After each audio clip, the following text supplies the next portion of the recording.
the water's fine, homie, jump into the deep end. Sow it, you will reap it. We talking how to start it, how to grow it, how to keep it. Take a deep breath. You are now rocking with Founders. Hey. So I have a fun topic for today. Oh, give it to me. So if you were, let's just pretend, because it is somebody close to me, but let's pretend that somebody close to you was like starting a local business, like maybe something in home services, like maybe it was a painting business. What, from a brainstorm perspective, how would you get, let's say, your first customer, your first couple of customers, and then what do you think are the important elements to scale a business like that? So while you're thinking, I'll say that what I've learned about this bit, I think it's very interesting because I used to be not in home services, but I used to be in the services industry. You have some background. Used to be a painter. Yeah, I used to be a painter. And I used to be in the services business. We were charging for work, didn't have painters doing it, had developers doing it, designers doing it, what have you. But what's interesting to me is that the home services space in particular seems very different. So it's a lot of people who will tell you they'll be there tomorrow at 1, and they won't show up at all. That's right. Or the prices that are given are, hey, how much is it to paint this room and this room? And one person comes in, they say $1,200. Next person, exact same bid or exact same quote, $4,200. You know, like the quotes are so wildly crazy that if you're a consumer, you're not a sophisticated buyer of this stuff. How do you decide to buy? And then the prices are all over the place, and then the promises are all over the place. So it's, oh yeah, we can have that done by Friday. What if it's not done by Friday? So there's reputation and all Google this. reviews. I'd say, to answer your question, I think the way I would start is by taking my car, painting it white, and then adding the logo of the business and call this number for a paint job. It seems like that's what people do. I'm joking, but I see this like everywhere. This seems to be like the main way these folks advertise is on their car. And I always wonder if people just dial the number when they see the car and they're like, oh, I need a paint job. That's a good one.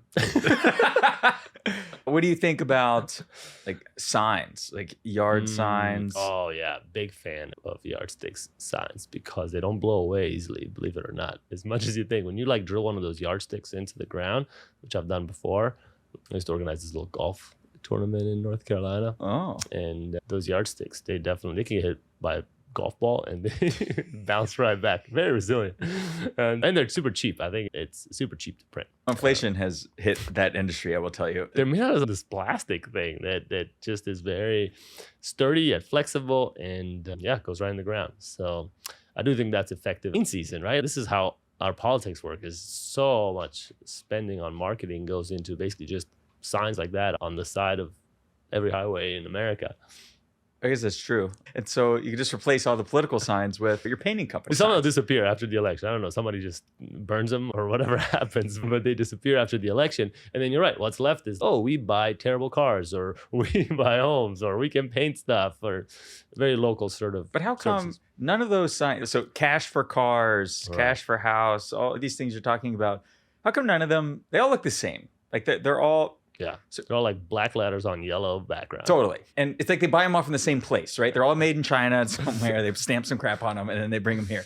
And what's interesting to me is that I did a Google search, a bunch of Google searches for like painter Los Angeles, painting company San Diego, painting company Arizona. Or Craigslist. I'm sure Craigslist or Facebook is still the way. Still a thing for sure. But if you look at the top 35 results from the painting companies, not just like painting dudes or gals, but if you look at the results and you open them all up in tabs and then you control tab between the tabs, they all look the same. Like they're all the same. It's like Johnson Brothers painting, and then it's like Bob Smith painting, and then are they literally the same? They're not the same companies. Sometimes there are like these companies that specialize in just selling websites like Wix.com or whatever for painters. So then they literally are the same platform, same template, just name difference. They certainly are. Like some of them, I'm sure there's a lot of Squarespace, a lot of GoDaddy, a lot of Wix.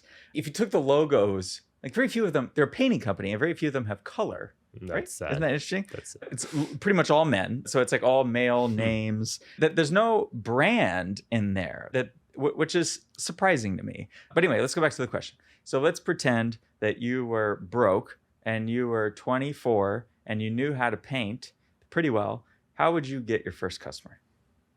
What we just said, yeah, it'd be guerrilla marketing, going door to door, yardsticks, like asking people.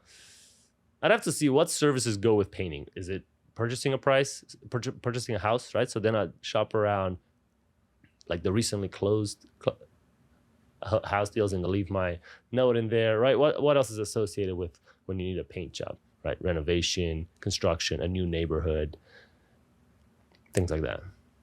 It's a good idea. Have you ever gone door to door? No. Yeah, I haven't either. I think it's one of those things that it's easy to say, and I wouldn't know. What would you say if you were coming up to my door? What would you say? Yeah, I wouldn't do it. It would be too hard. What I meant by door to door was really just I'm willing to like put one of those flyers in the person's on the front step or something, or on their car or whatever.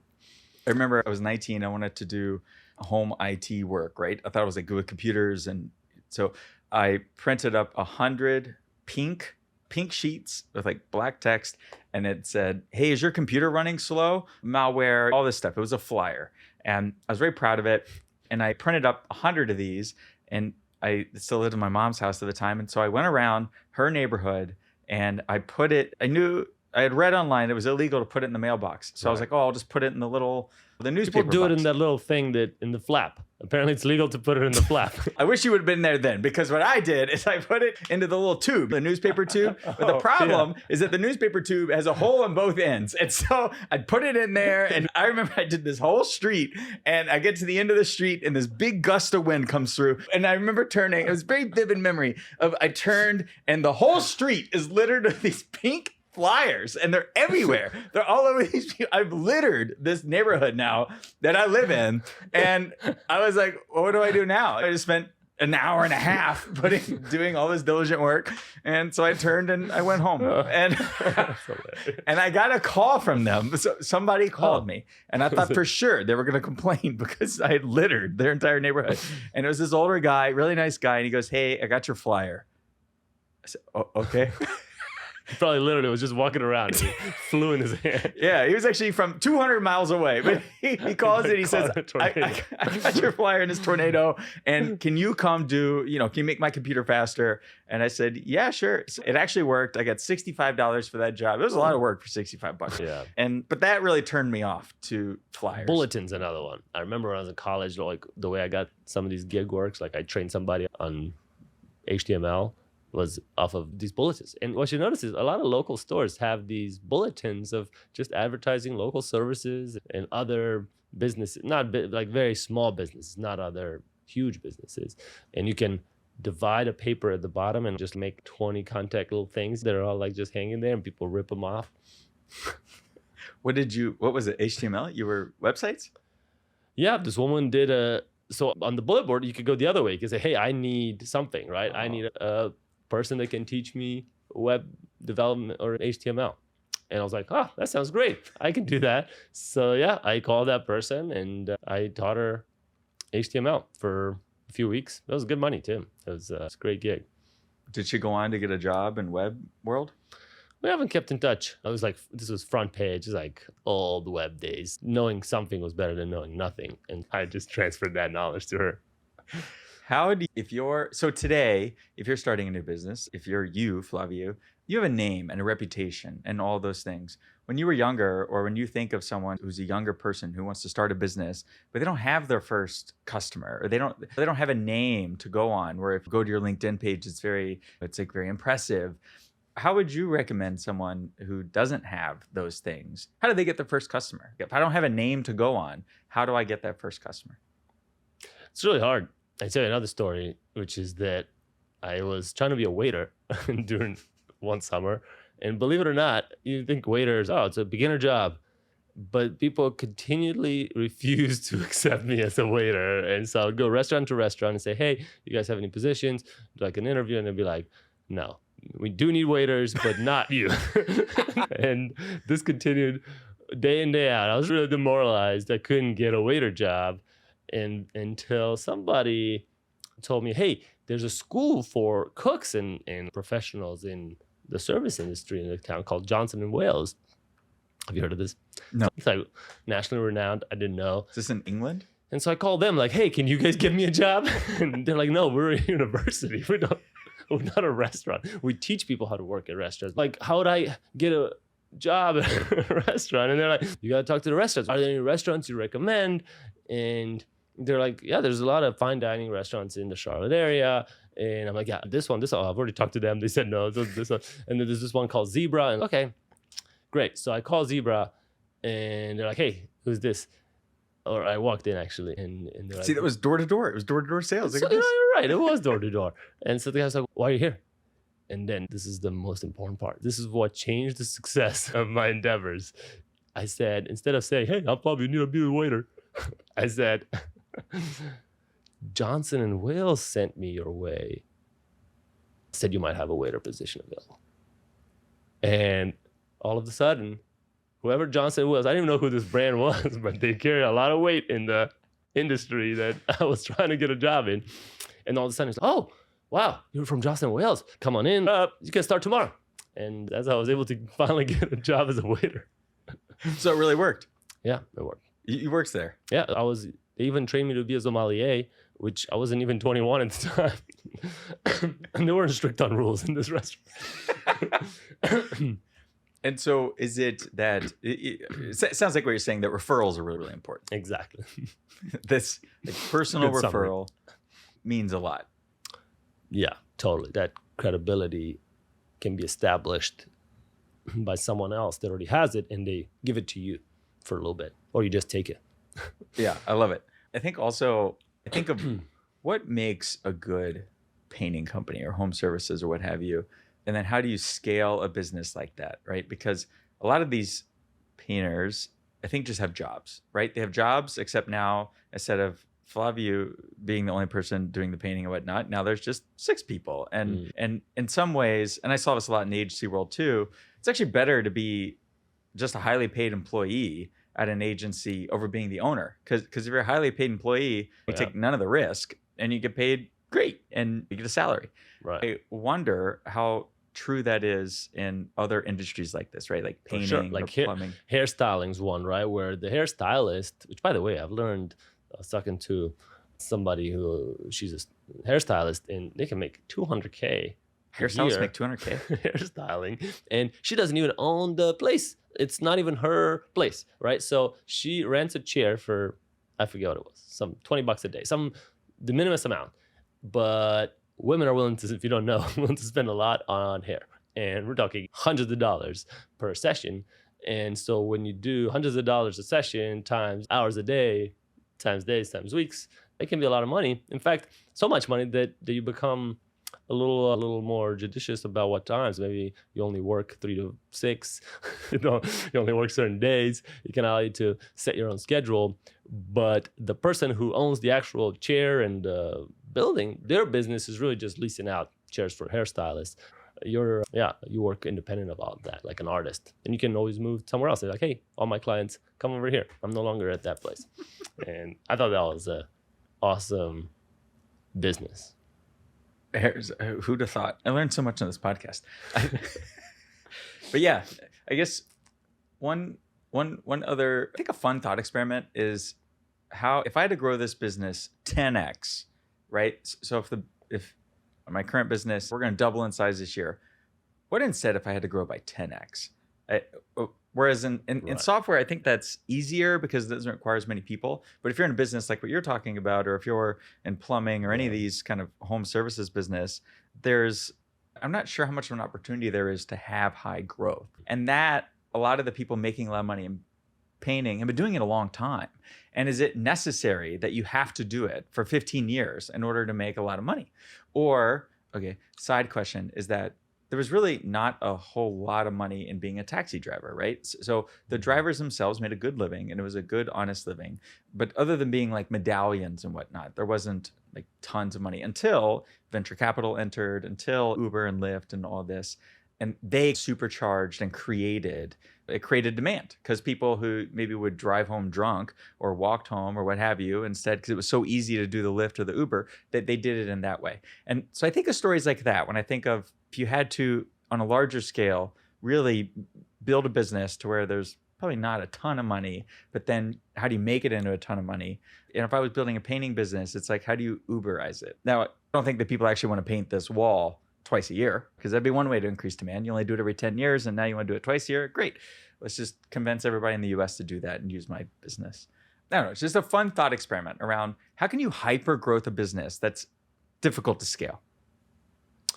Interesting. I just think you have to compromise scaling those businesses, right? You often compromise on quality and customizability of the product in order to bring it to the masses, right? Even if you're Amazon, you're gonna have to do that. And it's a marketplace business, which I haven't done, but I know a bunch of people that have, and talked about how hard it is, because you have to build the supply and demand at the same time, right? You need the people who are painters, like, hey, I need a paint job today. And so then you're like, oh my God, I got to find all the people who do Google ads and Facebook ads to find all the people that want a paint job today. And so you pay a bunch of money so you can make this guy happy. So, okay, great. I'll stay on as a painter on your platform for tomorrow. But tomorrow I need work again. So you're constantly trying to fit the supply and demand, and which is never perfect. So you're compensating with money. So I think you see in the case of Uber and Lyft how that you can blame it on Travis and on the duopoly competition and on VC money being free. But I just think in general, even without all those factors, it's still a pretty bad business. It's not an ideal business. I wouldn't compare it to software. I would compare it more to Craigslist because that's what it is. It's a great business. It is a great business. Right? It's not, I don't think it's a software business, right? It's really just a supply demand matching business where you take a cut and anybody else can also do that and take a cut. And so, yeah, sure, you can scale it faster than anybody else, but they'll catch up eventually and drivers will get pissed. Like right now, by the way, did you know that today they made all the Ubers and Lyfts in New York, they said by 2030, they all have to be electric. And so what's happening is the city and the taxi people all hate these companies so much that they keep throwing stuff their way. No matter how much money they donate, they will always keep, if you go to the airport at JFK or LaGuardia, if you want a taxi, it's like to the left, it's like right here, there's a taxi. If you want an Uber or Lyft, it's like a 2-mile walk that way. And it takes 20 minutes and the wrong car shows up. And so they're like still being fought to this day, a decade plus later, just to give an idea how hard those businesses are.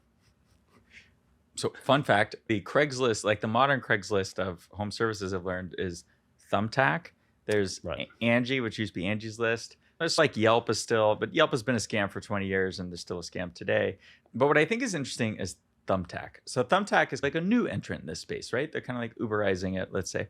And from everything I've read online, Thumbtack 5 years ago or 3 years ago, from a service provider perspective, so to your point, from the painter's perspective, was great, right? They would pay $10 or $20 for a lead. Those days are gone. This person who's starting this painting company, hey, let's go see what the bids are. Like, how much does it cost to get a lead? So for those who don't know, you go on Thumbtack and you say, hey, I've got a house, it's 2,200 square feet. I live in Vista, California, and I want 4 rooms painted. Okay, so then Thumbtack makes a quick value calculation about how much money are you willing to spend. Now, they may or may not display that to the customer, but they do an internal calculation. And then they open it up to auction to the painters. And so now the painters, like, you get to bid on it. And what used to happen, apparently, is that you would bid $20 or $30 and Thumbtack would let you in. They're like, okay. And there'd be like 8 or 10 painters. Not anymore. Now, Thumbtack says, the price for this lead is $181. Do you want to pay it? Well, the painter has to pay it. The painter has to pay it. So the painter pays $100. Like, I was looking at real prices that Thumbtack was charging, $157, $180 for the lead. And by the way, you pay it whether or not you get the job. So you pay Thumbtack, and if the customer, let's say Flaviu, you're the one who filled out the form on Thumbtack, as long as you reply to me as the painter, the service provider, boom, my money just went to Thumbtack. Now, you don't have to prove that you actually wanted a paint job, right? You could have. Doesn't matter. But either way, I pay the money to Thumbtack. So if you go on Reddit, you see all these very angry painters and handyman and everything else in there. But See, that's such a good point, because I think this is why these businesses are cleaning, house cleaning is another super challenging business. All these people, as soon as they can, they get off the platform, right? So the next time you need a paint job, guess what? The painter's gonna give you a cell phone. You're gonna talk to them directly. They will never be used for Thumbtack again. So they're trying to milk every dollar they can before that happens. And so it's just not a fun, I don't know, it's not a business I would want to be in. And it's so hard because from a consumer's perspective, it's a hidden tax on the consumer. Yeah. Because the consumer doesn't know. Right. Like, I've used Thumbtack and I didn't know that the other party paid. I remember I hired a guy on Thumbtack I hired a handyman, and I paid him $200 total, okay? And he came out to my apartment twice. Now I feel bad because now that guy probably paid, I don't know, Right. 50 or 60 or 70 bucks for that lead. Just think they changed the price based on your profile. So if you, I don't know, have a LinkedIn or your title or what, did they change the price of the paint job based on who you are? You mean to the consumer or to the To painter? the consumer. So they don't give the consumer price. So the painter still gives the Gotcha. price. What about the painter's lead cost? Does that change? So my understanding is that the painter's lead cost is an auction/bidding system. Now, what's unclear is, okay, Thumbtack wants $181. Fine, I bid 40. And my understanding is that Thumbtack's like, fuck you. Like that it's not a real bid.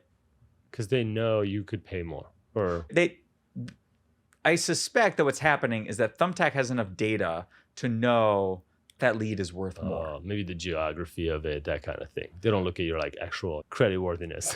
They may. So, if you were building a system like this, how would you do it? Okay, so for instance, if somebody creates a brand new Thumbtack account and they don't upload a profile picture, they don't connect any social profiles, that's a Right. shitty lead, right? They use some Gmail account, that's a shitty lead. Maybe that would be bid at $20. Okay, what's an alternative? Alternative is you have a Thumbtack power user who comes on Thumbtack all the time to get shit in their house.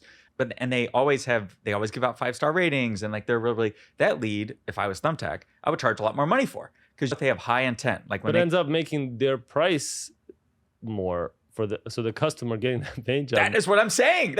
You're totally right. The more you use Thumbtack, the worse your pricing gets. Yeah. It's like a horrible experience. I just want to be clear that I don't know that part for sure. But what I think is interesting is that, to your point, it is a tax that the consumer is paying that they don't know. That there's this like rent-seeking behavior that all these guys are pulling out. Ubers, Lyfts, DoorDash, Uber Eats, Seamless, all of them. The glory days of 0% interest rates where all this stuff was free and all this stuff was cheap and all these companies could lose money forever appear to be over. Yeah. Everybody's going back to like, how can we trick the consumer? By the way, do you remember that lead I gave you about Built, the credit card for rent? Yeah. Well, it turns out there's a like fine print requirement that you got to use that credit card for 5 other expenses per month outside of the rent. And it's like such a catch, right? Now I have to like make 5 expenses on that card. Anyway, it's a small thing, but it's like I can sense things in our world becoming more like that, more like they were a few years ago, where everything is like fine print, like there's no free lunches anymore. MealPal, everything. I used MealPal today. MealPal somehow still escaped. I don't know how MealPal's in business. I don't know how the restaurants are still accepting MealPal. I feel bad for them. I still use it. I have a very, very large credit because they keep rolling over. I've had MealPal for 5 years and they keep rolling over my credits. And now I'm like, oh, I just got to use them all before the renewal in September. All right. Do you want to hit any other topics? Or One last one. So, if you start a company, would you make it a C Corp, an LLC, or an S Corp?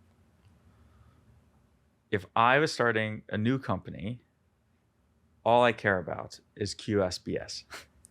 It's QSBS. I'm no expert, but it is a program. It's a federal program that sounds too good to be true, which is qualified small business stock, right? Small business stock exemption. You've actually used it. So why don't you explain what is QSBS?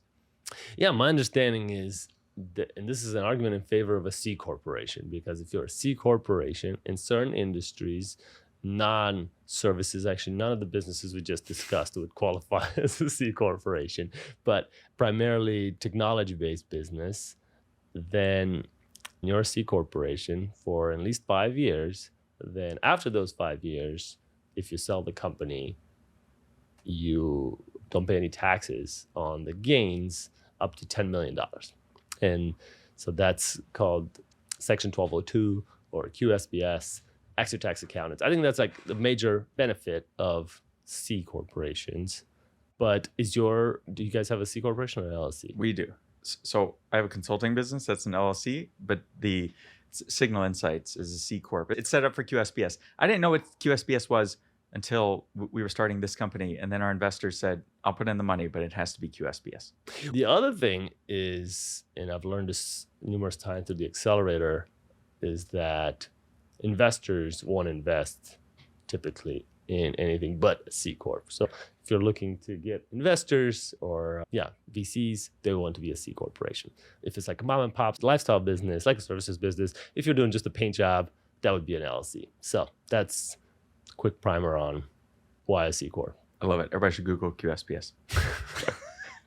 All right. Anything else? I think it's a wrap. All right, man. Thanks. Bye. See you. Thank you for rocking with the homies. Taylor, Trusty, and Flaviu. Seize the day, own it. Until next time, hold it down, hold it down. Hey.